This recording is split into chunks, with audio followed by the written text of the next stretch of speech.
அஸ்ஸலாமு அலைக்கும். Welcome to my channel. இன்றைக்கி குக்கரில் கல்யாண வீட்டு ஸ்டைலில் எப்படி நெய் சோறு பண்ணலான்னு இதில் சொல்லியிருக்கேன். வாங்க பார்க்கலாம்.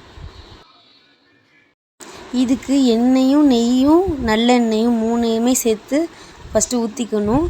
நெக்ஸ்ட்டு வெங்காயம், கேரட், பாண்டான் லீஃப், ஏலக்காய், பட்டை இது எல்லாத்தையும் சேர்த்து நல்லா வதக்கணும். அப்போ தான் இது நல்லா மணமாக சாப்பிட்றதுக்கு நல்லாயிருக்கும். இந்த சோறுக்கு 1 கப் அரிசினா 2 கப் தண்ணீர் எடுத்துக்கணும். நான் 1.5 கப் அரிசி எடுத்திருக்கேன். இதுக்கு நான் 3 கப் தண்ணீர் ஊற்றி தான் வேக வச்சேன். இது கரண்ட குக்கரில் உள்ள அளவு இது நான் சொல்கிறது. நெக்ஸ்ட்டு நல்லா வதக்குனதோட நம்ம 1.5 டேபிள் ஸ்பூன் இஞ்சி பூண்டு இதில் சேர்த்து வதக்கணும். நெக்ஸ்ட்டு இதுக்கு உப்பு தேவையான அளவு சேர்த்து வதக்கிக்கோங்க.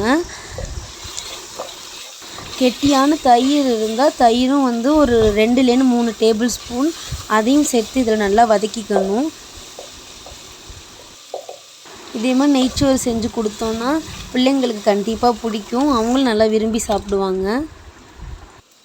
இதில் தான் நான் அரிசியும் தண்ணியும் அளவு எடுத்து நான் குக்கிங் பண்ணுவேன்.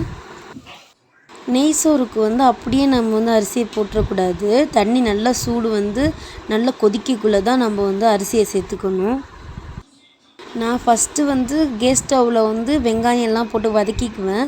தண்ணி ஊற்றி சூடு வைக்கக்குள்ளே நான் எலக்ட்ரிக் குக்கரில் வச்சுருவேன். ஏன்னா அது ரொம்ப ஸ்லோவாக குக் ஆகுறதுனால நான் ஃபஸ்ட்டு வதக்கிட்டு தண்ணி கொதிக்கக்குள்ளே நான் குக்கரில் வச்சுக்குவேன்.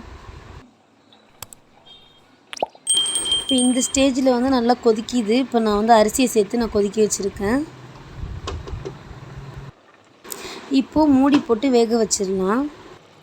மூடி போட்டதுக்கப்புறம் 5 மினிட்ஸ்க்கு ஒரு தடவை நம்ம அடி பிடிக்காமல் கிண்டி விடணும். வார்முக்கு வந்ததுக்கப்புறம் இதே மாதிரி ரைஸ் ரெடி ஆயிரும்.